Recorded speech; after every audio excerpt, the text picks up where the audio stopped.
back. Hope you're well. We are Thursday the 7th of August today, a bit after 9 o'clock. Frosty start again this morning, but going to be a glorious day. I've been taking the big tractor and baler into town get the pre-season service done on the baler and 2,500 hour service on the 828 Fendt tractor.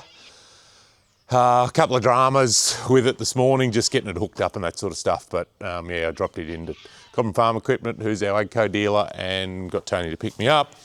Tony's here floating around, just pushing a few sticks up. We've got a spray. We sowed a paddock of new lucerne out the back, so he's going to decontaminate the boom spray, which is basically we put a product through it and then it gets all, well, basically hygiene, cleans the boom, and then so we don't get any residual chemical left in the line and potentially, you know, kill the lucerne with the chemical that's left in the boom spray. So lucerne, when it's very young, is quite easy to kill. When it's big, like, you know, established, it's very hard to kill. So anyway, so my plan is the next day is get this thing operational. I did just try and start it before. It must have summer fuel in it, summer diesel in it, so it ran for about a minute and then stopped. So I'm just gonna have to let everything warm up a bit. I think I mentioned there was a frost this morning, so anyway, so it's a bit chilly. So the plan is I'm gonna get it round in the sunshine. I've got this 3-to-1 valve, 1-to-2 valve, get me numbers right, because we're a set of remotes short. Not too sure about that, just thinking about it. What we've got here, if you're a new time watcher, we've got 2 cushion hitches. There's obviously the inline one here on the bucket, and then there's one on the pull of the tractor. Now we're going to isolate the one on the bucket and use the one on the pull of the tractor.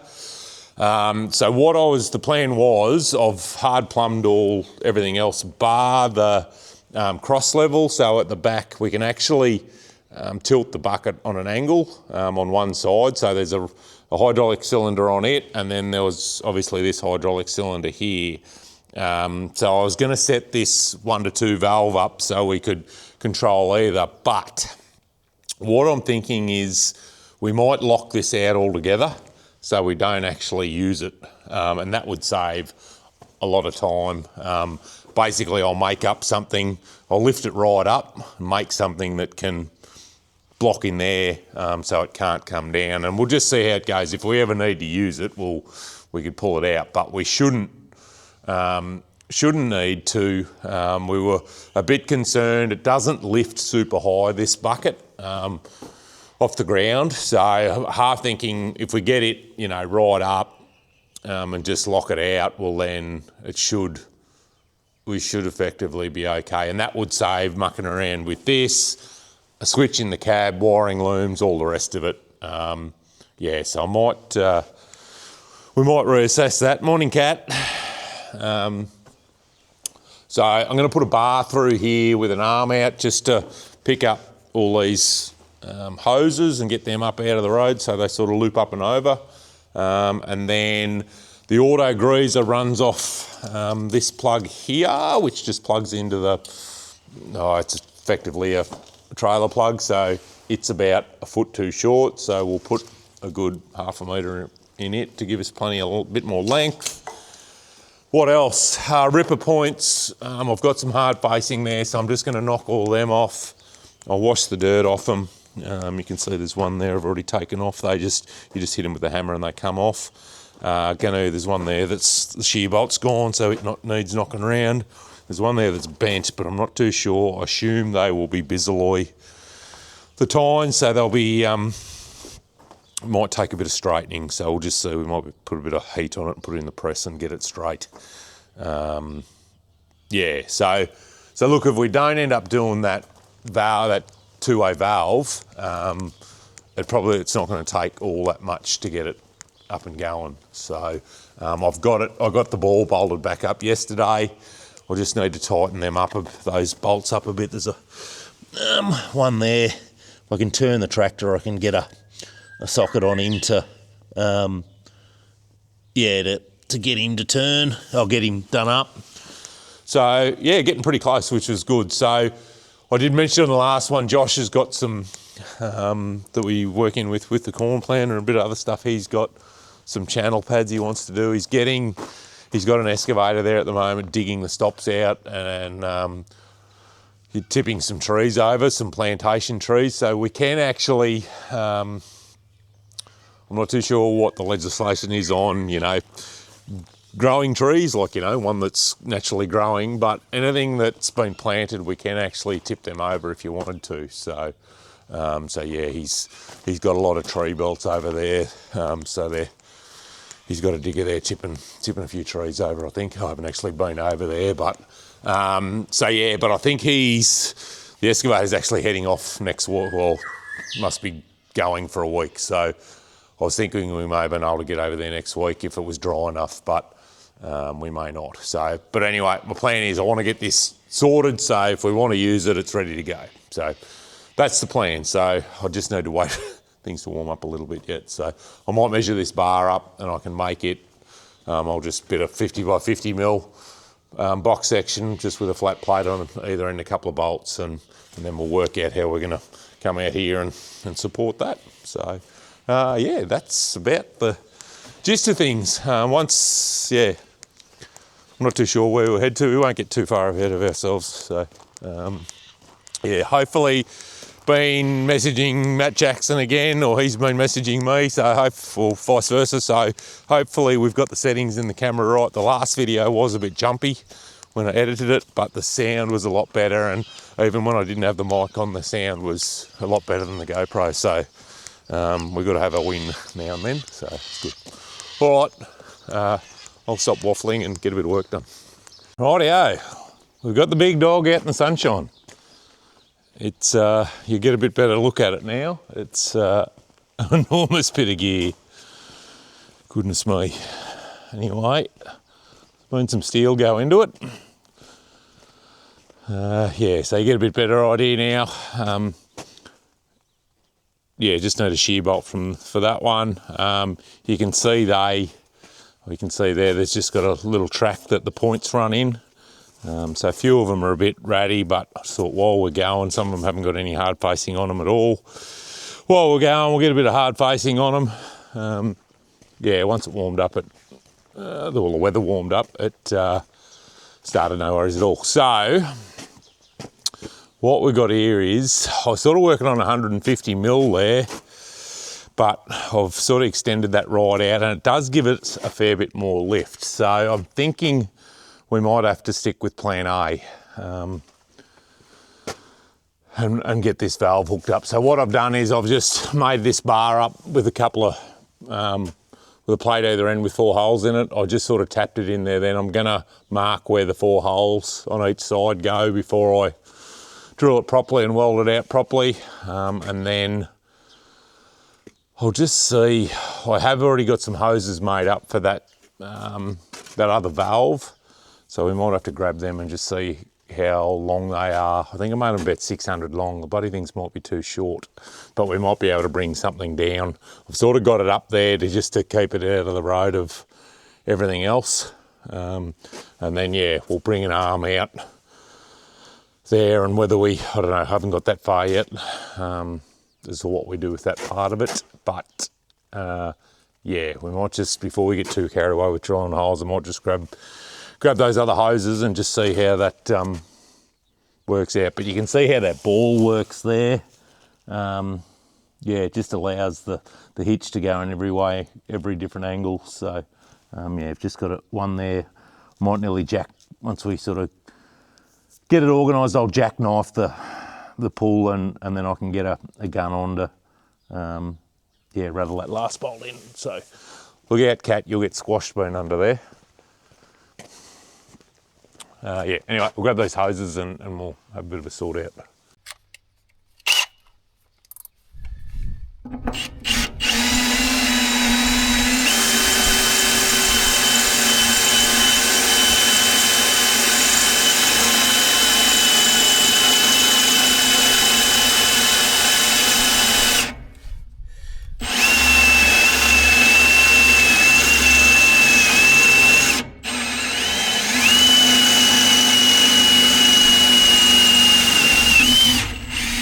All right, I'll show you what I've done. So I've just drilled 4 pilot holes either side. What it actually made up, I'll show you, get in without breaking my neck.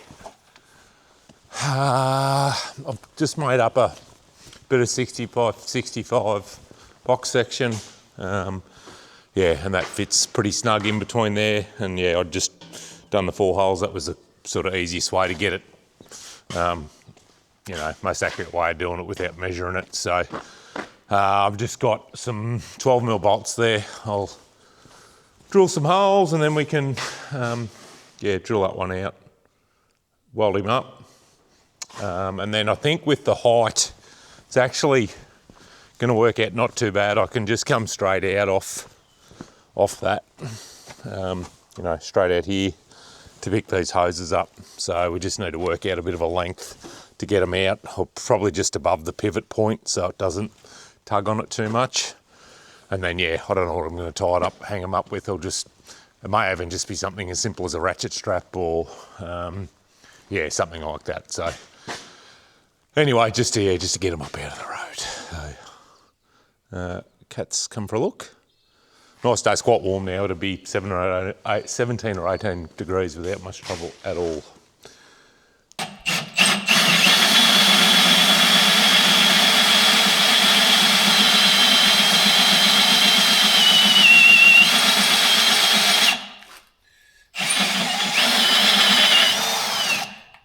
Easy as that. I was a bit slow doing it like that, but anyway. So yeah, I'll weld that up now, and then yeah, we'll work out the length of the horizontal one, and we're yeah, happy days hopefully. So what I'm thinking is I've just clamped that up there. If I can stick his here, I'll show you. Should work it all right. So I've got these hoses made up. They're about 600mm, I think.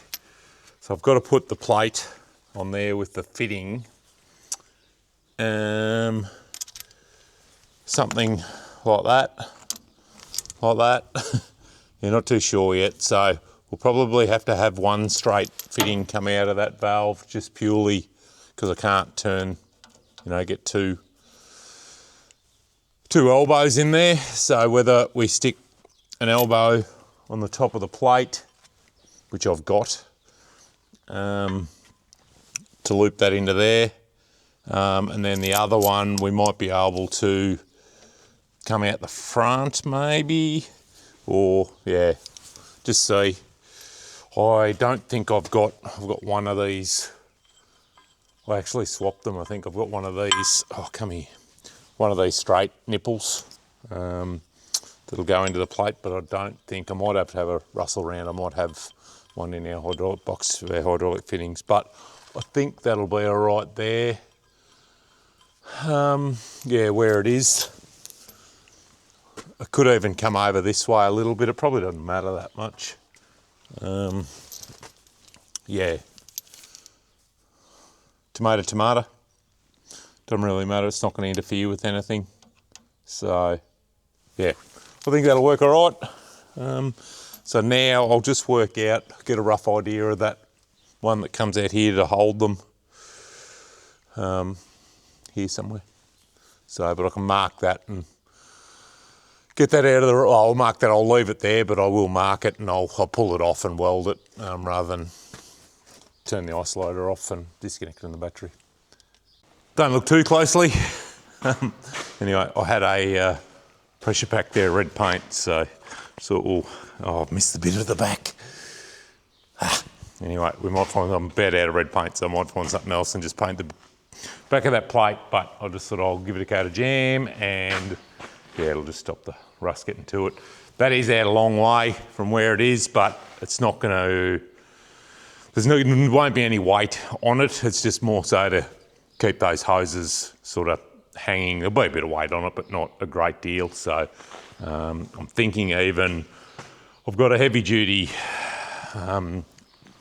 motorbike tube there, like off one of my bikes. I was half thinking about looping it round it and just hanging it over the top, and that'd be enough just to keep them up so they don't foul. Yeah.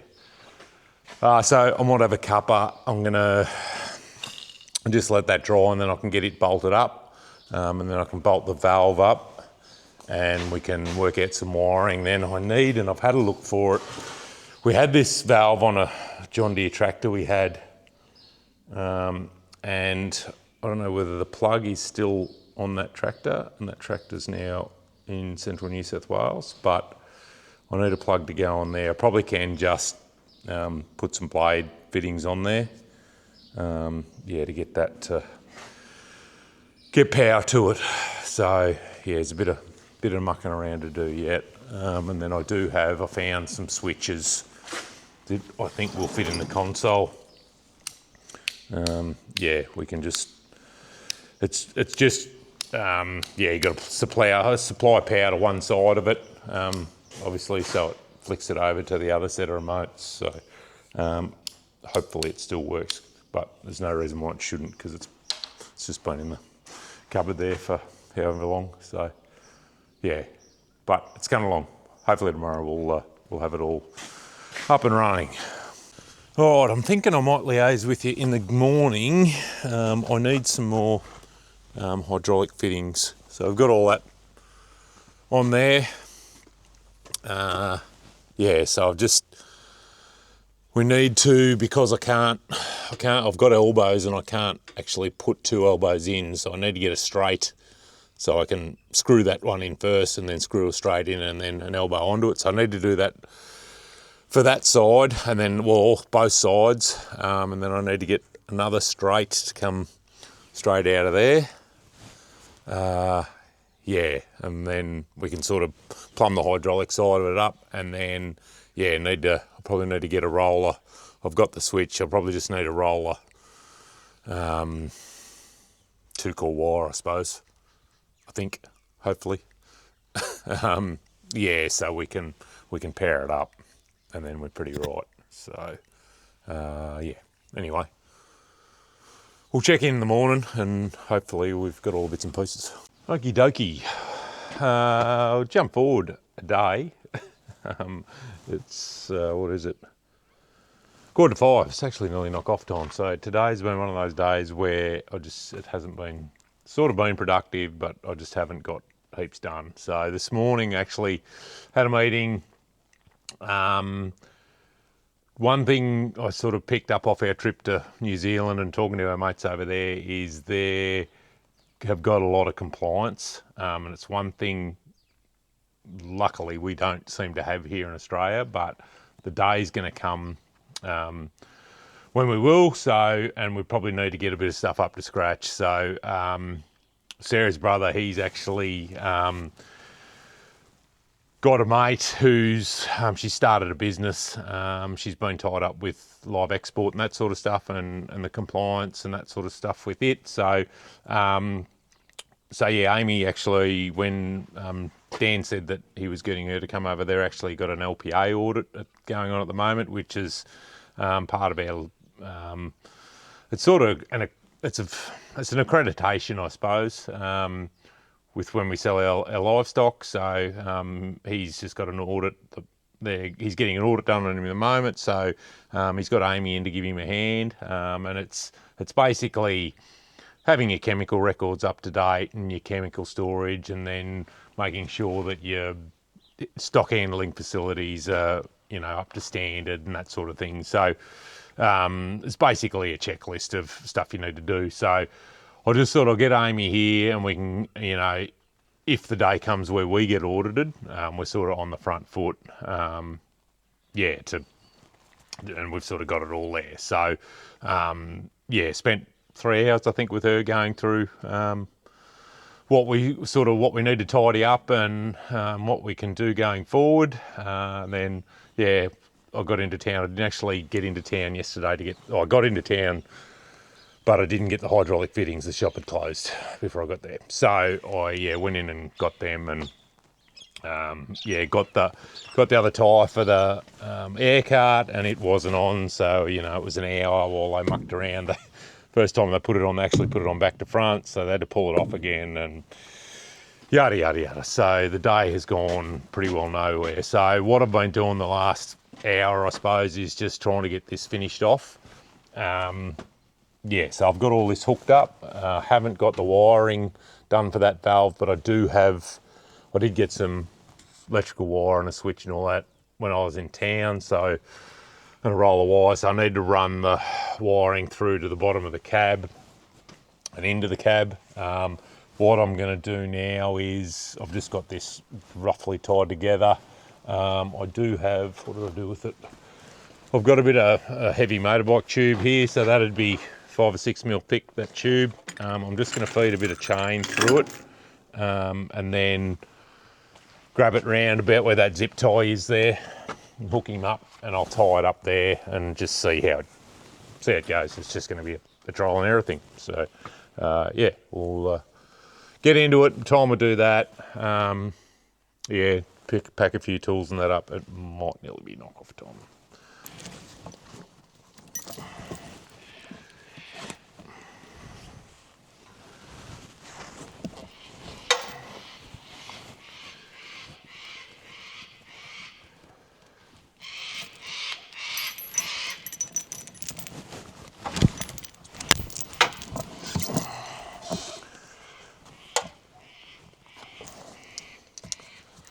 Don't know how this is going to actually go. Anyway,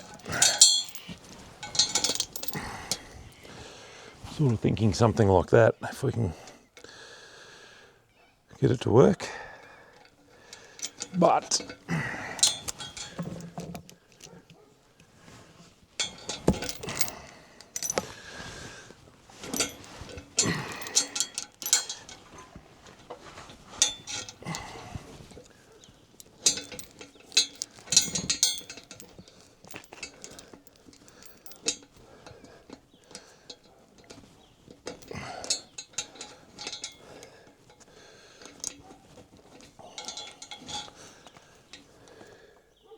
what I might actually do is cut the chain, and then I can feed the link through it. At the moment I can't.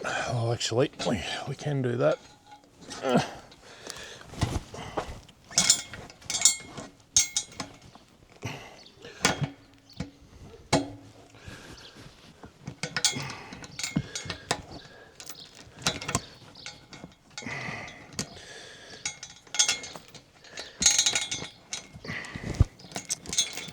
On.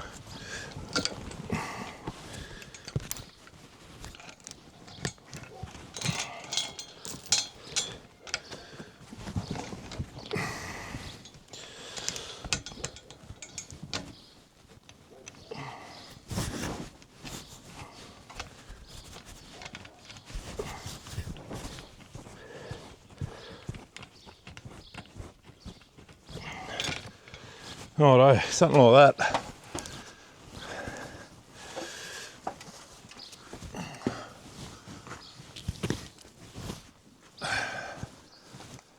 So we'll just see how it goes, but that one there is going to be, oh, we might be able to, I probably should have, didn't do that very well, did I? And then that'll all be there together. All right, you don't need to see me undo that again. I'll, yeah, might undo that and get that one in there with him. I don't know why I didn't get that. Bugger. Anyway, we'll put that one in there, and then that'll, might put a few zip ties on it, and it'll be what it'll be. But hopefully that just stops them fouling and getting any mischief. Fingers crossed, anyway. It's knock off time. Anyway, yeah, just one of them days, as I mentioned. So we're all sort of done here with the hydraulics. As I've mentioned, just need to make that longer. So that's just for the auto greaser for the bucket. That's full of grease. If I haven't mentioned that before, there's a tubes run to all the pivot points, and you can see it here on the pins and that sort of stuff. Again, here there's one on the ball on the cushion hitch. So just, yeah, it runs sort of constantly and keeps everything nice and lubed. So yeah, we've just got to power that valve. So it'll just be a case of running some power here, picking some power up out of the batteries, and we'll just follow some of this other stuff that the boys put in when they did the GPS. So yeah, that'll be the quickest and simplest. There's one there that needs a bit of tape around it, whatever it belongs to. Yeah, and then the ripper points. So just want to. Some of them are a bit ratty. Some of them aren't too bad. Look, they would probably still do a bit of work, but whether we just, I've got a roll of hard-facing MIG wire there that I had from back when I was contract welding, so I've dragged it out and we might jam it in the welder, and it probably wouldn't take long. There's 2, 4, 6, 8, 10, 12, 14, 16, 17. So yeah, even just like some of them don't have any hard facing on them at all. So, and I do have a new one there. When I got a new one the other day, I was going to get half a dozen, but old mate only had one. He'd been cleaned out, so that's all right. So anyway, but plan is to get this finished and get it up and going, and then we can just tick it off. And then, as I said, I've got these channel pads for Josh to do, so we can, if it doesn't rain, we might be able to go and do them. Or I've got a few jobs I wouldn't mind doing ourselves if it doesn't rain. So, but I just want to try and tick a few of these half-finished jobs off. Yeah, and you always say, yeah, it's going to take a couple of days, and it always takes 3 or 4. So anyway, it is what it is. Yeah, so what else are we doing? Have been on the phone to Miranda, just talking summer crop. So there's a bit happening in that space in the background. So when I sort of know what we're doing, I'll let you guys know. You'll be the first to know, of course. So yeah, a bit going on in that space at the moment. We're just crunching a few numbers, but we will be, I think, I'm 99% sure we will be putting some summer crop in. I'm not sure on area, and I'm not sure on crop type yet. But it's looking pretty promising that we might put some rice in, so which will be really good because I like growing rice. Yeah, anyway, and there is a bit of other news going, other stuff happening, but I'll let you know closer to the time that's going on. So that might do. Have a good weekend. I hope you enjoyed it, and yeah, working on the hat design still. So I've sent a design off today to a different company that I know that fit my head, the hats. So yeah, that is still ticking along in the background as well. So there's plenty going on. So anyway, hope you enjoyed it, and yeah, hope we see you on the next one. Bye-bye.